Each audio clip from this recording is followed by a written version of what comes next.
If you keep finding yourself in challenging and draining relationships, wondering why people have to be so difficult, this next speaker is for you.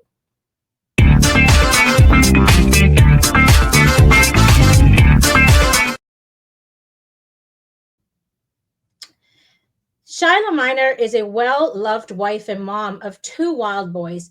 She is a love and relationship coach for women, creator of the Real Love Method, and a true believer in real life love stories. Shiloh helps smart, loving women stop working so hard, proving their worth and covering real life methods and true believer in the real life stories. She proves the worth and covering for everyone else and becoming a peaceful and relaxed, adored woman. Today, she is going to be sharing with you the secret of creating relationships and nourishing you instead of draining you. Now, I couldn't continue this without my co host, so let me bring them in here. You guys already know him, the voice of power. He is going to be joining us today along with our other two guests and co hosts. How you doing today? Good, good, good. What's up, my peoples? You know what it is, the voice of power, MC Bacon, aka the Lady's Choice, aka the Galam Asucar. Mel, how you doing today? I'm doing great. I'm actually super excited to get started on this podcast today with our special guest. And I'm so grateful to be here today because I want to learn and pick up all the nuggets that she's got to share with us. But you know, we can't do this without the main one here, our loving boy, Mendez, in the building. How are you doing today? I'm under the weather. I'm not gonna lie. My throat is hurting. I'm ready to cry. But you know what? Gotta take one for the team. Be ready to smile. I've got my nice little warmy warm here. Yeah, don't kill me. I know it's American, but we got an American guest somewhere around coming up. So we gotta pay. Yeah, look at the eyes. Look at the eyes. I'm getting already. But you know what? The girl that made it is Canadian. She was born here. I question her. Yes, I'm that type of person. But some days we shouldn't question so much, but act.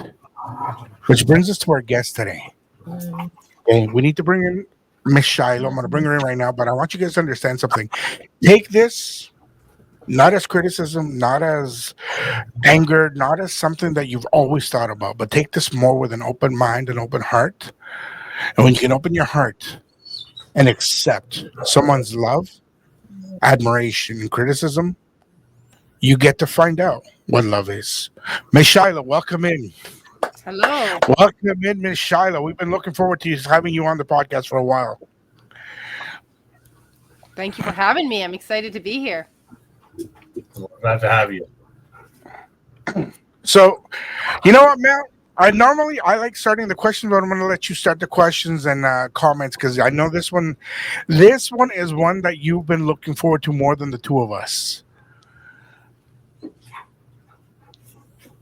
yeah, absolutely. It's so much more so that I'm looking forward to it because like I mentioned to my friends here all the time, these are things that we normally don't speak about. These are things that people don't normalize, that it is okay to learn what love is, to learn what a healthy relationship is or a healthy marriage is, right? So when Mendes told us you were coming on, I was like super excited because it's like, what is Shiloh? Like what, teach us all, tell us all, drop your nuggets, let us know what it is and how this all started for you.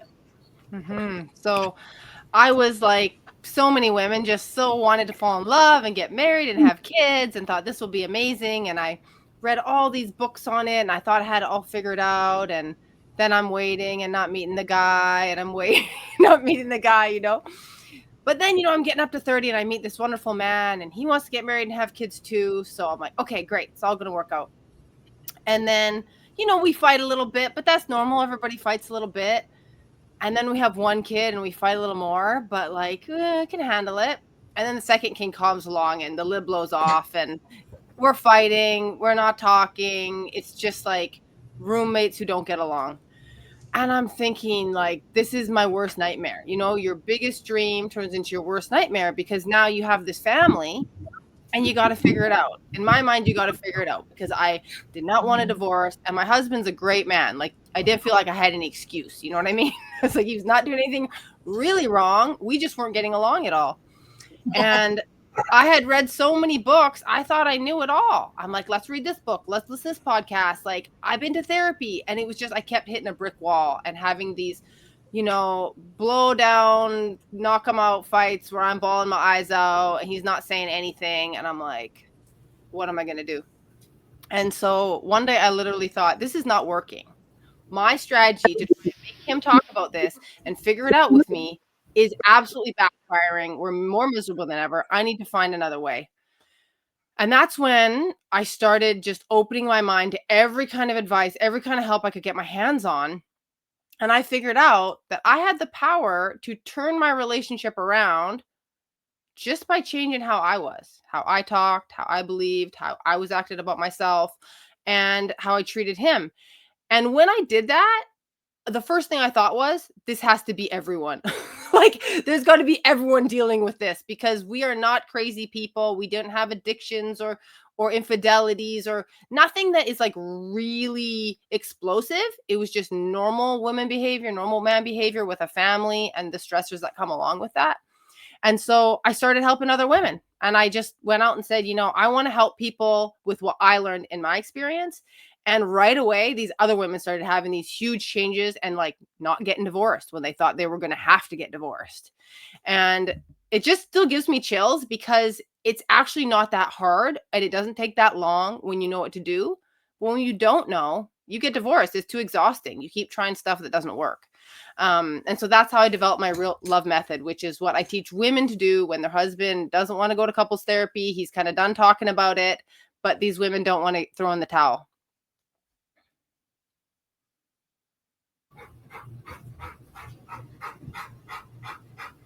Now, why only women? Or Yeah, why so mainly women, I should say? Yeah. So first of all, women are reading the self-help books. Like, we need to be honest about this. 80% of self-help is read by women.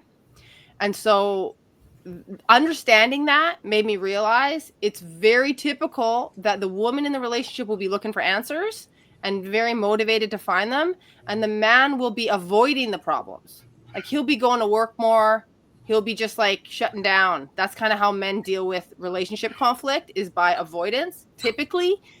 And women are like, I want to fix it. I want to fix it. So you end up in this pursuer distancer relationship, right? Where she's going, let's talk about it. And he's like, I'm done talking about it. And so that awareness of the typical responses to stress made me realize that women are more motivated and actually have a higher capacity to figure it out, basically. And I learned this because I help all these women, and then every once in a while men come around and want help too. And I'm like, okay, great. I can help men. And it's much harder for men to make the emotional intelligence changes they need to make. Even the ones who really want to. They're like, okay, I'm going to listen. I'm not going to be giving advice. And then they're giving advice. Or they're like, I'm like, just validate her feelings first. And they're like, but she's not making sense. I'm like, no, validate the feelings first. Like, it's just really, really tough. It just seems to cut really against their instincts. Whereas women have this incredible flexibility in the way we think. We can think emotional, we can think rational, we can bring it all together. And my women clients, they just learn like this and they implement it. And men are really responsive to the energy of their woman, right? It's not, the reverse is not exactly the same, right? So when a woman comes along open-hearted, smiling, positive, men are like, oh, great, sun is shining, let's go over there, right? Whereas women are looking for different things out of man. It's just not about his vibe. It's not just about his energy. There's also certain standards she has, or certain expectations of the type of providing or protection for her, or like getting jobs done, right? And so for men, it's a different set of criteria, I guess is a way to put it. Interesting. Bacon, what comes to your mind when she's saying this? I was just about to ask, like, if she's given any type of input or support from men, because as I was reading some of your stuff, I know you deal with strictly with women, but it kind of makes sense what you say, because it's just, I guess what they say is it's harder for men to turn on that emotional factor of what they would need to do in order to make it better between him and his wife, than with the woman that's more open to doing so. So it's just kind of interesting to hear that type of percentage, because again, not every man is like that, but at the same time, I can understand where she's coming from with that. The other reason it sort of works this way is women have an emotional awareness and intuition where we can see where things will go down the road. So we're like, oh, this isn't going well. This is going to lead to a divorce, or this is going to lead to such emotional tension in our relationship that I'm not going to want to be close to you anymore, right? Women are sensing their own, we're kind of sensing the quality of the relationship all the time, and we know where that's going to lead. And so we want to get ahead of it. We want to fix it before we're so resentful that we can't forgive, and we're so pissed off that we can't come to the table. Whereas typically men learn from crisis. And so the shit has to hit the fan before the wake up moment happens for most men. And Terrence Real is a really good men's coach who wrote a book called I Don't Want to Talk About It, about men's depression. And he really emphasized that for me because I was seeing it all around me. I was like, how come after the woman gets divorced, the men wake up, right? How come after stuff goes bad, men wake up? And he's like, that's just how men learn. Like sometimes they just have to see the thing crumble to believe that it's crumbled. Like, have you noticed how men will say like they don't like women bringing them drama? Like this classic men line, right? Like, I don't like any drama in my life. And so I was joking with my husband about it. I said, you know, when men say that, we hear, I don't want to hear what you feel, woman. You're bringing up things that are insignificant, unimportant to me because I've just dismissed the whole thing as drama. Wow. So I said, how do you classify drama? And he said, well, if it's not life and death, it's drama. And I said, you know, that's, women think so contrary to that, right? We're looking at the nuances, the quality of life. We want it to be amazing. Whereas this man's perspective is you're making my life more stressful by bringing stuff up. I'm going to try and avoid that to keep my life peaceful. Where women are going, no, if you avoid this, the whole thing's going to blow up. I'm trying to get your attention. I'm trying to get your attention. So because women have that foresight, they're much more willing to do the work. Wow. That's a little eye-opening and refreshing to see because... That's true. That's true. Go ahead, Mel. It's a little how can I say this? Because we men, yes, you're right. We will say we don't want XYZ, and then with inadvertently we're shutting the person down by saying that. And that can turn into a huge issue because then we don't really know where they are, how they stand, or how to react, or why we're not getting a reaction. Right. And that's why you'll hear men say that they're blindsided by divorce. They'll say it came out of nowhere. And every woman in the environment knew exactly why they were getting a divorce. Like they were probably 10 feet away and they saw it, right? But because the man has been focusing on other things, providing, protecting, making sure nobody dies, you know, those things, he's thinking it's fine, right? And he'll say things like, it wasn't great, but it wasn't that bad, right? I didn't think it was that bad for a divorce, but from the woman's perspective, it was excruciating. It was misery for her. So this is where, you know, they miss the cues in that way. Interesting. Very interesting. Yeah. I think that's something that a lot of marriages, though, like, and and a lot of marriages like face that challenge. I find sometimes because there is such a lack of communication in a relationship, right? So, which leads to my question to you, like, what are some of the most common challenges you see in the couples or the relationships that you speak with? It's a great question. So one of the number one ones, the women will feel like the man is not doing enough in the domestic sphere, like not with the kids, not with the house, not with the family. They'll feel like they're carrying that burden on their own, and they ask him to do stuff, he doesn't do it, or he forgets, and they again feel like really lonely and unsupported in this way. But the man in their life will say like, oh, I work really hard, I make this money, like, why are you making such a big deal? These just little things like the dishes or the stairs or, you know, the kids. But for women, this is like everything, to feel alone and unsupported. So I'd say that's number one, is feeling alone and unsupported in the family life and domestic life. I would say the next one is that women are starving for words of affirmation. This is the biggest category men miss. I don't know. It's different in different cultures, for sure. Some cultures are the men are more talkative, but typically in my clients, the men are very good at providing acts of service. Like they're working really hard for the family, but they don't offer a kind word. They don't offer a compliment. They don't say, hey, you're doing a great job. You're a good mom. You're beautiful. Like, I appreciate you. They just never say those things. And usually they're thinking them, but they're just not coming out the mouth, right? And so these women, again, are starving for that kind of communication where they feel seen and appreciated. So what would you recommend? And I'm literally Yeah, I agree. I think that is absolutely right. I think what happens too, like, go ahead, Mel. Go ahead. sorry, we're lagging a bit. I'm lagging a bit. What I'm saying is, I think that in relationships too, in relationships too, what happens is that in the beginning they give us the word of affirmations, they give us the compliments, they acknowledge everything you do. But then as time passes, especially when we get into the first year, the 5th year, the 7th year, it's that comfort level that they start to forget, because it's like, oh yeah, she's got it right. So I think that's a big one, and it's super important. And my next question, I've got a million questions for you. Okay, so let's be prepared for that.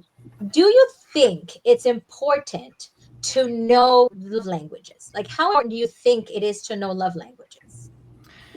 You don't have to know love languages, but it's a very kind of helpful rubric for needs. You know, there's just like a nice short category of needs: words of affirmation, physical touch, quality time, acts of service, and gift giving, right? So it's helpful just for anybody who doesn't know them to be like, oh, people need different things than I need, right? Because everybody makes the mistake of thinking, like, a woman will think, I need words of affirmation, so I'm going to affirm my husband all day, and I'm going to tell him how good he is, how great he is, and he never says anything back. And you're like, well, it doesn't work because he has different needs than you, right? So you do have to be familiar with your partner's nature and what they need and don't need, because you're going to be different. Couples come together because they are opposites. So you can guarantee there'll be major differences.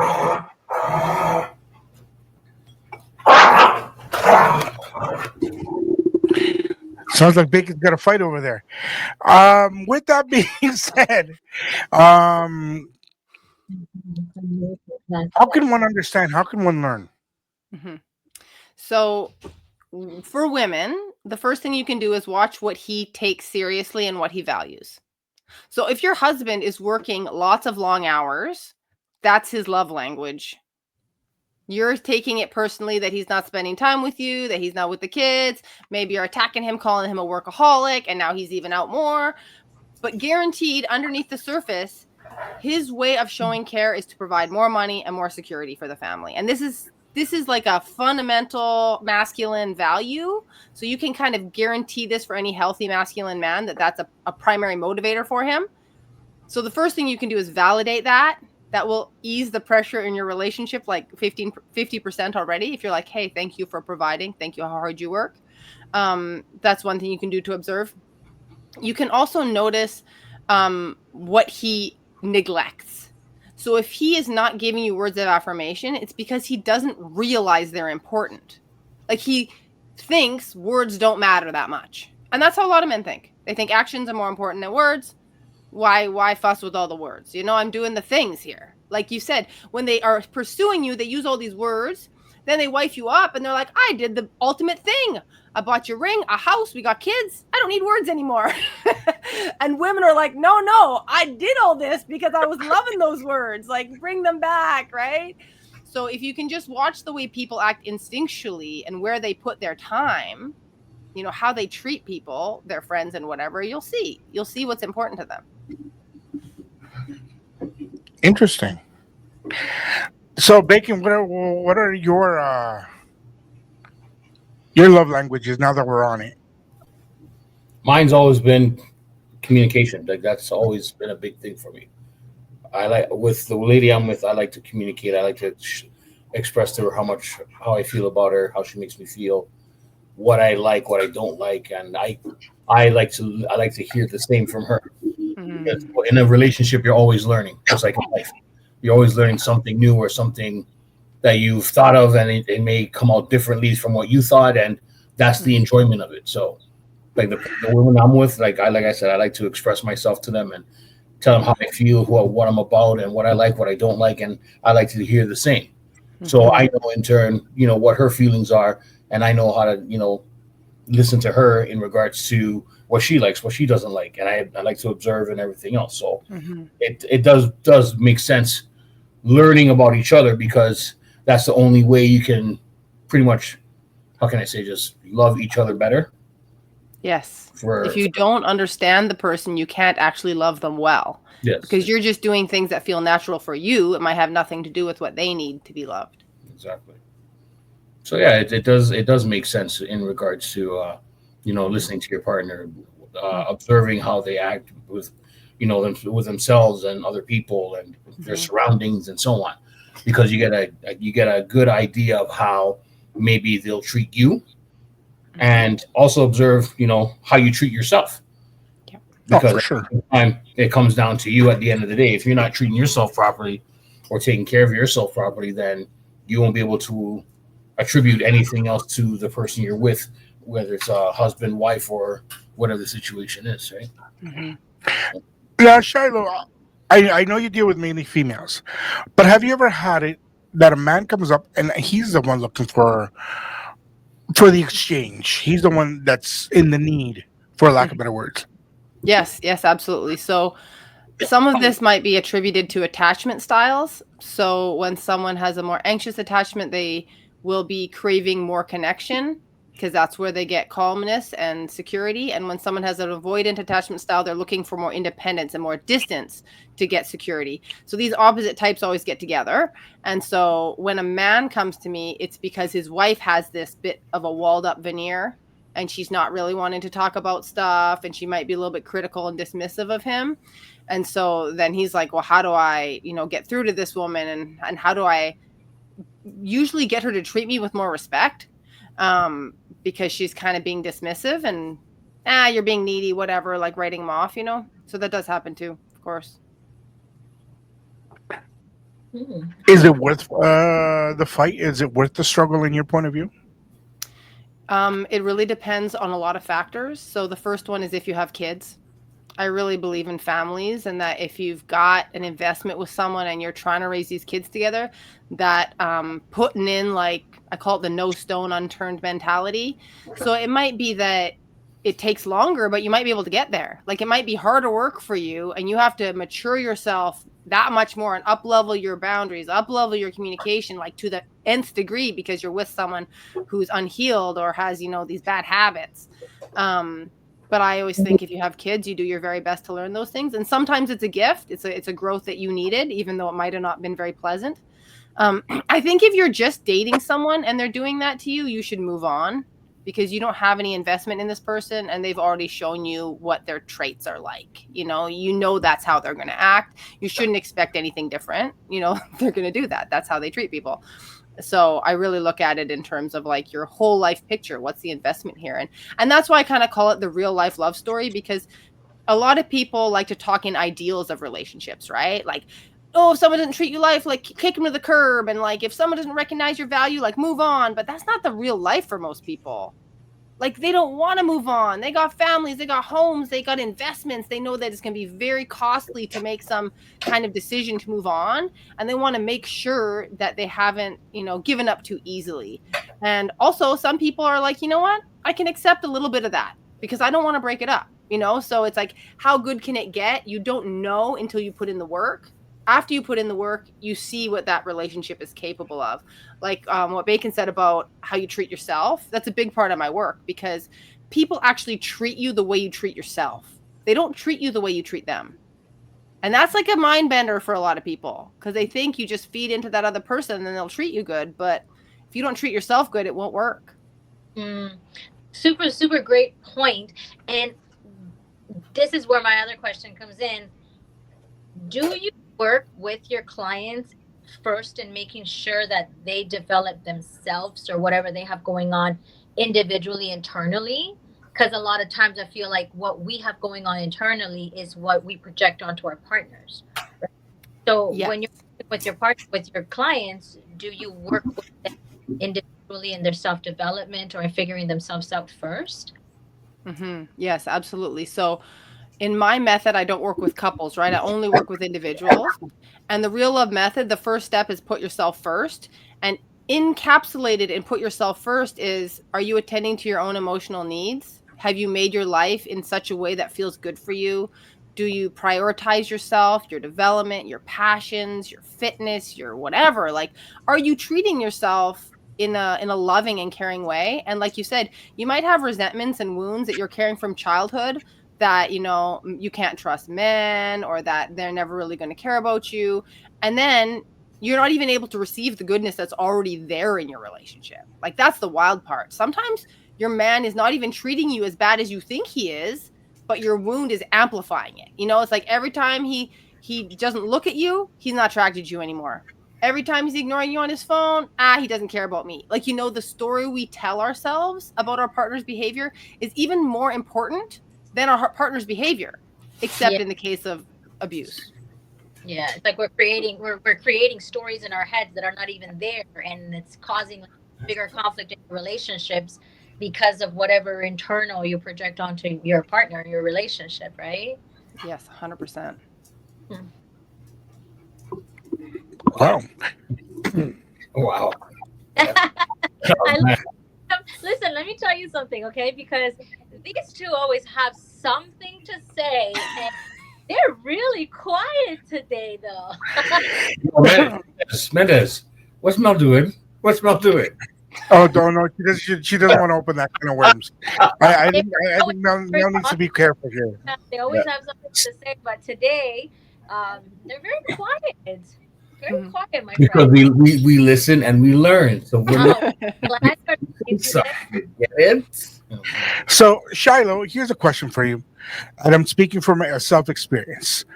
I had a partner, fell in love, head over heels, whatever. I thought we were doing great, everything was going great. But when the partner decides to not accept help, accept therapy, accept fault, then what do you do? Well, it really depends what they're doing. So if you have a partner who's somehow abusing themselves, or drugs or substances, or just they're being self-destructive, I don't believe you can really sustain a healthy relationship with someone like that, because they just bring too much darkness, essentially. They're going to be a black hole because they're not okay, and they're sucking energy. They're sucking energy, and you can pour into that person and it will never be enough. And so if someone has that level of, or maybe they even have mental health concerns, like they're bipolar, or they're getting depressed, or lots of anxiety, and they're not going to go to a therapist, it will run you into the ground energetically in the long run. You really can't sustain it when it's on that extreme scale. Now, where's the line, right? Everybody's got some small T trauma. Everyone's got a mom or dad who was mean to them, and said the wrong things and gave them all these insecurities, and most people are not going to become fully conscious of that, unfortunately. Like, if we want to look statistically speaking, it's rare for someone to really be self-aware, be willing to look at themselves and take responsibility for it. And when you have a partner, you're always going to see them clearer than they see themselves, I think. Especially if you're doing inner work, you're going to be like, oh, I can see this trauma and that trauma. Like, it'd be very easy for you to like kind of peg them where they're at. The question is always, what are your standards, right? You have to know with crystal clarity what your standards are, because if someone falls below them consistently, it doesn't matter why. They're just falling below your standards, and that's not what you want in your life. If you accept something that's below your standards, you're now communicating to them in the world that those are your new standards. Well, Interesting. that's it. That's those Well, are absolutely. I've never heard it put that way. I like that. If you're under someone's standards and not your own, you're putting it out there. That's your new set of standards. Wow. Interesting. Which works the other way as well. That's the good news, right? When you lift your standards and say, okay, I put up with these things in my life for a long time. I'm taking accountability. I'm always with people who treat me this way. I'm always, allowing people to take advantage of me. I'm always rescuing, whatever it may be. and you go, I'm no longer going to be in a relationship where I'm rescuing someone. And the next broken wing bird that flies into your life, you turn and run the other direction, your life changes. You won't be always with those people anymore. You'll get the next level of people. That's the beautiful thing. I relate to that completely. I relate to that. And it feels like I completely understand that, because all of a sudden the relationships or the people you dated, it's like you no longer relate to those people. You don't even welcome that anymore. Right. At all. It's like, what was I thinking? And it's like, I really believe that when you heal, you no longer tolerate, or you're disgusted with the people that you used to stick with before, right? Now that you're no longer in that, when you're in a better place in your mind and you're welcoming more positive things, the people you used to look at and want before are like almost like, ew, like what was I thinking? What was I? Was I that needy? Yeah. Absolutely. Yeah. All those words and all those thoughts go through your head, because once you realize your self-value, your self-worth, all these individuals that came by caused pain, and I'm telling you from experience, you're like, damn, why did I ever do that to myself? I'm thinking. Or you go like, I was begging that person to be with me? Like, what? What? I was like groveling and like desperate, and turning my life upside down for this person who's a hot mess. And you're just like, wow, I must have been so insecure at that time. What was I on? Yeah. So, Bacon, do you have any questions?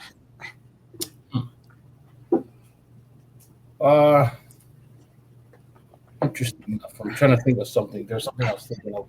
What he's thinking, let me ask you this, Shiloh. So, and you tell me where you draw the line of questions, but have you ever had to your own techniques or the things that you teach in your own relationship? Do you Yeah. So, I mean, I developed these techniques from what I did. Like, they're out of my practice. So I always say they're not just some theory that I like grab from somewhere else and hope it works for you. They're like, I experimented and failed like 100 times and then found the stuff that works, and you get the stuff that works, and you don't have to just keep hurting your own feelings by trying out all these techniques. So yeah, I did. And it's funny because when I, went into business and like put my website up, I said to my husband, like, you okay with this? Like, it's going to be a bit of our story and stuff. And like, I don't want you to feel disrespected and things. And he read it and he goes, just sounds like you were sad back then. I was like, okay, cool. We're good. And this is a joke I make. And I mean, I make stereotypes between men and women because they exist, but they're not always true. And one of them is that one of the greatest gifts men have is a short memory. Yeah. So once things are good with them, they do not give a shit how bad it was in the past. It's gone. It's almost like it never happened. They won't even remember the fights. Agreed. And women do not have that gift. I'm sorry. We lack that skill, and it's hard for us. It's so true. Bacon, I think you're very happy right at this moment. So, truth has been said. Truth has been said. I got nothing to say. See there? That's why I can see there. Yeah. So husband, I mean, I could say that I'm assuming your husband basically just matched the energy of from what your experiences are. You guys are working together, and of course, I'm assuming it's strengthening your marriage even more so. With the more you keep going with, I'm still learning, I guess, as you go along, and as you're teaching others, you're learning as well, which strengthens your marriage, right? Mm-hmm. Yeah. So there's two parts to it, basically. We call this feminine energetics, like how women can change a relationship. And one part is openness and warmth, and the other part is boundaries and standards. So you're increasing your capacity to hold a powerful standard without closing your heart and being cold, right? And it's when you do those things at the same time as a woman, it's very inspiring to the masculine, right? Because they're not being shut out. They're not being told you're not good enough, step up in this kind of like combative way. But they're also receiving clearly from your energy that you have up-leveled your standards. Mm. And they're like, okay, I see the game we're playing. And it's very subtle. It happens on this energetic level in a big way. You do not have to lecture. Lecturing is the counterproductive. And women use too many words for men. We got to slow down for them a Leave little. it there. Well, realistically, you know what? Sometimes I have to disagree with you on that one. As much as I do agree, sometimes I have to disagree with you because sometimes women won't use enough words to describe. And I hate to put it this way because it's so derogatory to us men, but women will use words that men don't understand, Right. in a sense that men will not understand. And you're trying Give to the people understand, some examples of the words men don't understand. We need to hear this more as women. What are the words? like realistically, a woman will turn around and say, "Oh, why aren't you understanding me?" And you're like, "Wait a minute, what did I do? You're late. Who told me that I needed to be here at this time?" Or my favorite that I've heard, and I just laughed at now. I laugh at it whenever I hear it. How dare you not be here for me? But I'm here. The body's here. The brain is here. Did you hear what I said? You were talking about what? Because I couldn't get it. And the sad part is sometimes we'll turn around and ask for. And I've been one, and I've said it, and I will continue to say it because we're men, and as much as we may have a big skull, sometimes it's very thick, and things do not just process.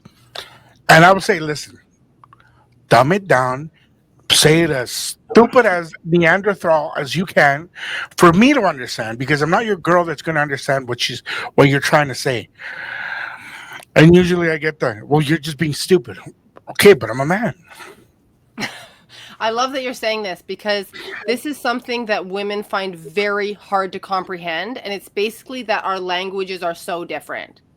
So women are like, it is obvious what I'm saying. Like, I couldn't say it more clearly. And men are like, what are you talking about? And there's just this like crunch of like miscommunication, right? So a lot of what I do when I work with men or women is being like, this is how men heard what you said. This is how women heard what you said. That's why he was pissed. That's why she was pissed. And everyone's like, I didn't mean it that way. I'm like, I know, not your fault. We don't get it, right? It's so true. What you said about more words and less words, this is the thing. We don't use the words that make sense to you. So what matter if there's more or less? None of the words are computing, right? Also, women feel, and I run up, this is one of the main resistance women have to doing this work, is they feel like if they have to say it that explicitly, like if they have to dumb it down to 5-year-old level and like spell it out for you, it's because number one, you don't care enough to figure it out yourself. So there's a not caring judgment that goes in there. Mm-hmm. And number two, you are not putting in the effort to figure things out. Mm-hmm. Because the way women love is by paying the fuck attention, right?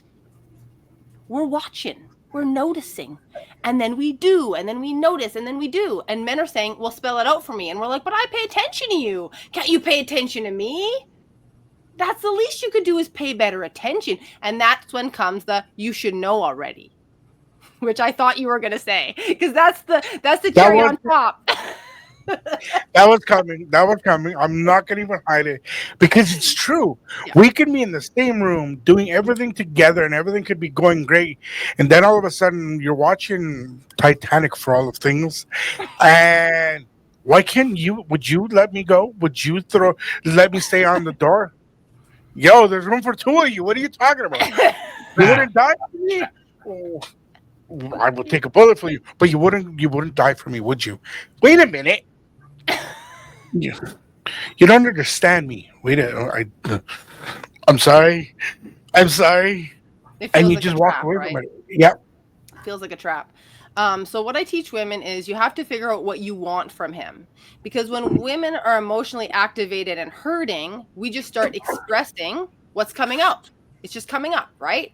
I bet you don't even care. I bet if we were in a shooter situation, you throw me in front. Like, I'm just angry. And it's all because of the past stuff, right? Like that time you weren't on time, the time you ditched my sister's recital and didn't even say sorry, that time you forgot my birthday, that time you didn't clean up the stuff when I asked you to and you act like nothing happened. So all those are piled up to one day she's sitting there looking at you like, you don't even care.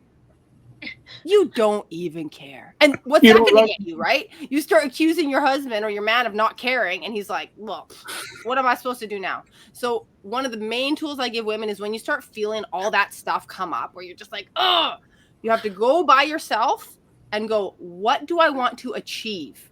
What is the result I want? And then go ask for your result. So it might look like, husband, I'm feeling kind of lonely right now, and I just need to hear a bunch of good words about myself. Please tell me how awesome I am. Please tell me why you care about me, because that would make me feel better. Then he's not attacked, and you might get what you want. Yeah. And it's all better. But women, we don't know that you can just ask. That seems kind of embarrassing. Women feel like it's needy and desperate. Like we get nervous about being that way. We're like, oh, it feels really cringe. But that's because it's vulnerable. And vulnerability is that open-hearted part, right? That actually invites a man to come and make you better and make you feel better and do all those things you wanted him to do. But you're so hurt, you come with, I call it the pitchfork. Love me better. Chase him with a pitchfork, you don't love me good enough. And he's like, running away. And look at you, you're even running away now. You don't care. It's true. It's true. Yeah. Because we're so mad. We're so hurt. We're just like, can't stand it anymore. Yeah. Bacon, don't you feel that you're understood for once? Yeah? Really? Okay, you must think it's me that's going to all these that. Yo, I'll say it. I feel understood for once. Because you know what? I've said it in relationships. I've said it to female friends. If you don't listen, spell it out. Because I'm not a mind reader. I don't care how big my IQ can be. You're having a moment, and I don't get you. So explain, speak. Sorry, we're humans. But, and then they go off, and you're just like, okay, do you want some ice cream? I don't care if it's the middle of January. We're getting ice cream because you're going to need to calm down. The dog, yep, exactly. Mm-hmm. Oh, for me, in the relationships I've been in, I always try to be the communicator because, like I said, communication for me is very important. I want to know what you're feeling. If there's something on your mind or something that's bothering you, like I like to observe my lady as well as much as she wants to observe me. Mm-hmm. So if a woman has a problem with me, I want to know, and it's something that we can work out. Mm-hmm. I'll take the time and listen to you, and hear what you're trying to say. And can I ask you a question? Sure. Were you always like that, or was something you learned? Something I learned. Yeah, because I used to be non-responsive when it came to my women and what they're trying to tell me and stuff like that. And I learned the hard way that can really be damaging. So I love that. Thank you for sharing that. Can I ask you to share one more thing for the ladies out there? Sure. When you were in shutdown mode, why? Right? Women really are hurt by the way men shut down from us and turn away, but it's a pretty universal thing that men experience. And so can you share with the women, like, you love this woman, but you still had this tendency to shut down when she was sharing stuff? Can you, if you can, tell us why or what was going on inside? Oh, it was just basically this one relationship I was in earlier on when before I got married. The woman I was with, there was always something going on, always something, and it got to the point where I thought that it was me, because there was always an issue, there was always a problem, there was always something, and I'd take the time and listen to what she tried to say, and it became just continuous in my eyes.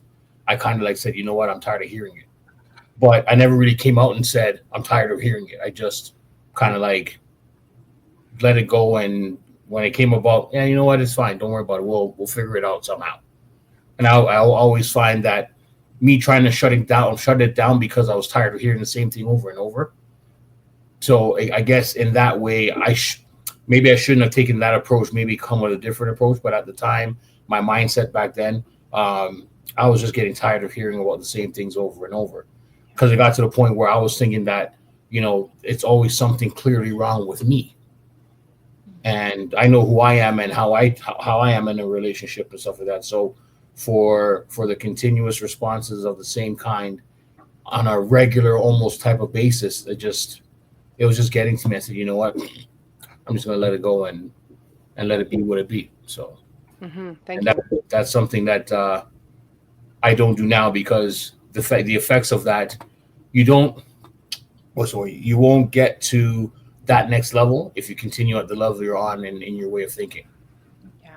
And Amen to that. that's just something I've learned, and I attribute to now going forward in any relationship that I get into.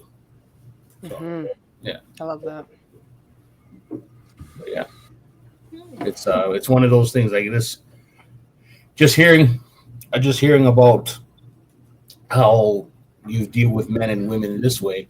I learned a lot in this episode as well, which I always do in all the episodes that we do. But there's a lot of things that I still kind of do, not intentionally. I'm not in a relationship right now, but in the way how I go about doing things and listening to other people and so on, that I can, you know, switch up a bit and make myself that much more clearer and open to listening to what women have to say in regards if we're dating or talking or whatever the case is. So Very cool. yeah, definitely. See that, Mendez? I'm improving. Yeah. Listen, Yeah. you've been improving for a year now, so that's all I care. And the more we improve, the better off we're all going to be. Of course. Of course. That's all that matters, brother. That's it. Oh man. This is Look at the smile on you right now. Hey, that's what it is, man. I was looking forward to this episode as well, because when I was reading some of the stuff that you do and stuff, it was very impressive to read. So just hearing everything, it just goes on to what I've read about you and what you do, and that's big. So You know, one thing I read, guys, and I'll be honest, one thing that when I was reading her bio and everything, that really caught my attention after, because I never do this. I normally read the bio and then go start researching. This time I researched before I read the bio. And I saw a lot of the things that you've done, Shiloh, which is amazing. A lot of the work you've done and a lot of the research you've done to get to where you are. And putting your relationship, your personal thoughts, your personal experiences out there, it's huge. Excuse me, a lot of people are scared to do that. However, when I read your bio, I was like, I literally got thrown back and I sat there for a minute just taking it in, because there's a couple of words that you say in your bio that really, really, really, really caught me. And when you use magical in your bio, it really touched, because you know what? The magic of love, the magic of understanding has been lost. And when somebody like you comes around and brings that, enlightens that, corrects that for some people, or in some cases, you help them find it, that is pure magic. That is real magic, because it doesn't happen anymore. Those 40-year relationships, 30-year relationships are so rare nowadays, because everybody's so willing to give up and walk away. Everybody finds, okay, well, I'm just gonna get a lawyer. $500 later, $1,000 later, we're done. You take this, I take this. You deal with the kids, or I'll take the kids, or whatever the situation may be, because it's become so easy. There's no more of that hardship that I'm gonna fight for my man. I'm gonna fight for my woman, because now fighting for your man is, well, what am I gonna buy them? How can I, just give them something to shut them up? Oh, my girl's in a bad mood, blah, blah, blah, blah. I cheated. Listen, I'm going to get her a new Mercedes. I'm sorry to go back to Mercedes. This is an inside joke. We'll leave it there. However, it's bad. But seeing couples that truly work through things and nurture and find the reason, and find somebody like you, Shiloh, it's touching, because it's such a rarity nowadays. I love seeing couples, and I will literally, my kid's actually sitting right next to me right here. But my kids laugh at me because I will look at older couples that have been 30, 40, 50 years together. I have a gentleman at work. His first wife, he spent 15 years with her. And his last wife, which just passed away, he spent 45 years with her. And I look at him and I'm like, why? And I always ask the same question to older people because, well, us young folk, we're too dumb and not really understanding. Or the woke generation. I won't even go and starting on that. But I sit down and ask them, how did you do it? And 90% of the time, the response I get is, you know what? Put the wallet away. Put all the material away. And listen. Listen and love. Because a lot of people forget that. A lot of people, oh, well, we've got a new house, we got a new car, the kid just graduated, da. But where's the couple? Where's that time for the two of them? So I from the bottom of my heart, I commend you and I admire for what you've done. And your husband and you are both lucky because you've both been able to come through this and be where you are now. So we're not gonna hot seat her because we're coming close to the end of the show. But if you guys have any other questions, now's your time to ask it before I ask what I want to ask. So by all means, go. Well, why are we waiting for you to ask what you want to ask? I want to know what I'm going to ask. Because I'll ask afterwards. I don't want. See, the thing is, I've got the bad habit of asking what you guys want to ask, but I want to give you guys your moment just in case. Just in case. That's love. Yeah, that's our guy. Yeah, that's our guy. I would just ask my action bad. This question I had just reading through your stuff here and then just going through what we've done here. What was, if there was any, was there a client or that was most memorable to you that you helped and you helped them and it was either good or bad? Like if there's one that stands out for you, what would it be? What would be your favorite, I guess, client? Then you got a response either good or bad from it. I have so many amazing clients that I'm just like, oh, which one do I pick? Her, no, her, no, her. I had a client who was 65 and like on her, like her husband had passed and she wanted to have this next love story. And yeah, I don't know. How do I start? The one that was most amazing to me was a woman who had children exactly my age. I have a 6-year-old boy and an 8-year-old boy. And her husband was just like hiding in the garage, you know? Like he like never came out of the garage and you had that kind of like total deterioration. They both worked full time. She had a very demanding job. So she was that exhausted mom, just like, I don't think I can handle this anymore. I don't see what the benefit is of dragging this man along, you know, and that feeling like just cut it, you know? And, he was kind to the kids, but he was just a shell of himself. You know, he wasn't interacting with her. He wasn't bringing anything really to the table. And so she had like waited a year to even contact me. One of my colleagues had recommended me. And then she's like, okay, we need to talk. And so we started doing this work together and it came out that he was doing drugs. And it was like a shocker. Nobody knew, like heavy drugs. And so I basically coached her through like an intervention, like she called the ambulance, and it saved his life and he quit the drugs and now they have this amazing marriage. And I couldn't believe it because like I say if there's drugs that won't help you, like that's a whole nother issue, but because it came up later and I was just like, I taught her how to be happy even when things are crazy and just be there for herself and stand up for like, he's not well. She was really worried about him because she could see his health declining. So she just like, and he was so mad at her for calling the ambulance, right? He didn't want anybody to see him. He would just rot away in the garage. And then on the next year after they were recovered, she sent me a message that he had made her like a special book for Mother's Day, like one of those little cartoons that are like personalized about her. And honestly brings me to tears because those little kids would have had a broken home. That guy might not have even lived. But because she changed the whole narrative, they have this new lease on life together. Wow. That's something. What positivity looks like.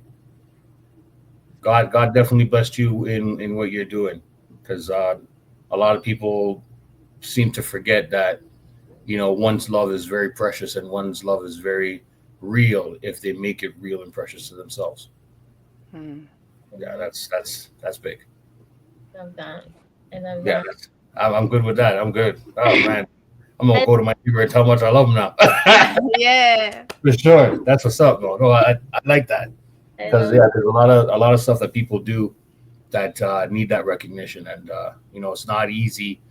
Listening to someone else's type of scenario, and you put in your effort or whatever you can do to help, and it comes out like that. Without whatever words you had mentioned to her and everything else, and her taking it in, putting it into action. Because at the end of the day, we all have opinions and words of encouragement or anything that we can share with people, and it's up to them to take that in and do what they want with it, That's right. realistically. So, but that's something. That was something that was on my mind, and I can see the expression in your face that Yeah.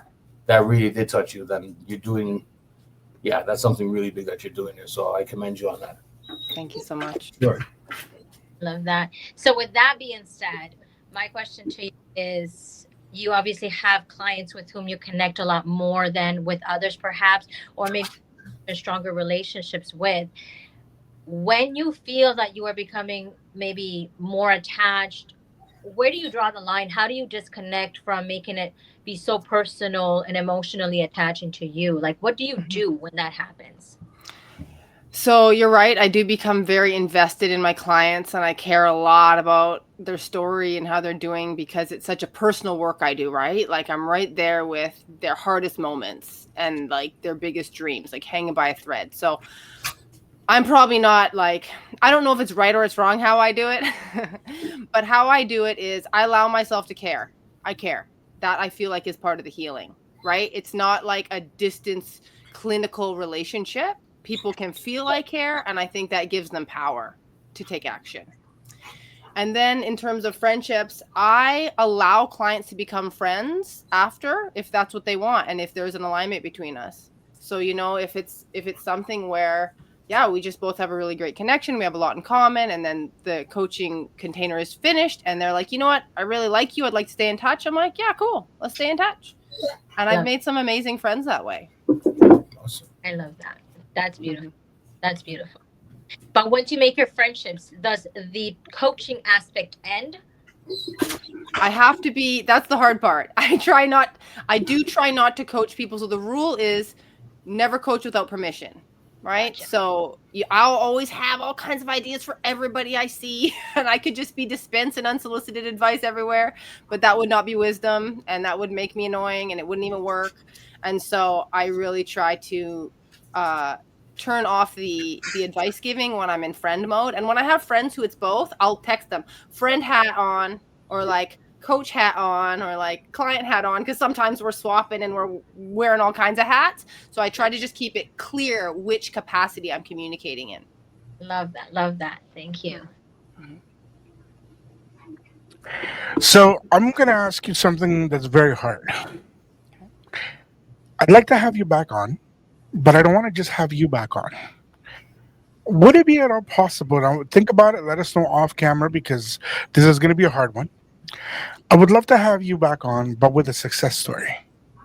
Somebody that has completed going through the process with you and have spent time and they can actually, not just speak from experience, but show us. Because there's a lot of people that don't understand. Unfortunately, there's a lot of people that believe that going through therapy is, ah, how dare you? Oh, we don't talk about that in our house. Or you're the one that has a problem, not me. I kind of laugh when people say that because we all have a problem. We all have something that we need to fix, nurture, cure, settle, or say goodbye to. So let us know if you'd be down to do that. Um, and I would like at this moment, like we do it every single episode, if you can give our listeners, our viewers, our people, our whatever you want to call them, our crew, yeah, some words of advice, some wise words from you. Mhm. So if you're here and you're a romantic like these guys and you want to have a love story that you can reminisce about when you're old and gray, it's going to require a lot from you. You don't get to just keep with your old habits and your old way of thinking, because you get to become the kind of mature, wise person who has a 30, 40, 50-year love story. And that's something that you can learn if you choose. And it's never too late. It's never too early. Whether you're a man or a woman and you want to create that, it starts with you. Always stay in that mindset that love is real and love is true. If you're listening in today, I hope you take in what I took in today, that the power of love is something that's very real, and it can be how you want it to be depending on how you treat it for yourself. So again, it all starts with you and how you take care of yourself, how you handle yourself. You'll be able to handle others in that capacity and in a lot more.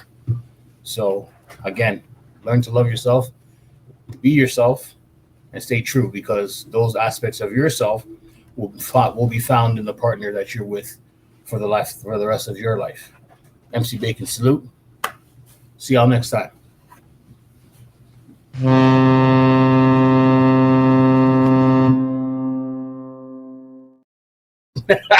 Beautiful. Today's show was well needed for all of us.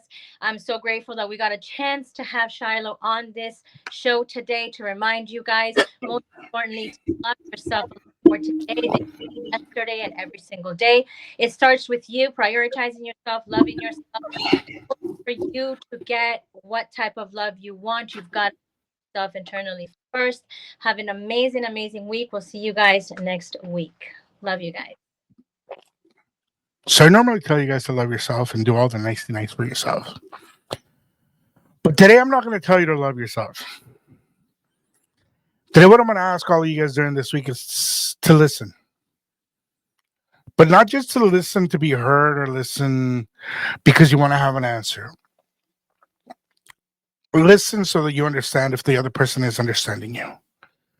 Because sometimes we don't speak enough. Sometimes we don't communicate clearly. And sometimes, sadly, we are the ones that need to be heard. We are the ones that need to open up and say it clearly. Doesn't matter if you're a man or a woman. Doesn't matter who you are, where you come from, or what your grandma thinks about what you're doing. It's about you. So make sure that when you're speaking and telling your partner that they're not understanding you, help them understand. Help them reach that level of confidence that they can open up to you and be the person that you so not only desire, not only deserve, but that you love. This is Abiertos. We'll see you guys next week, mi gente.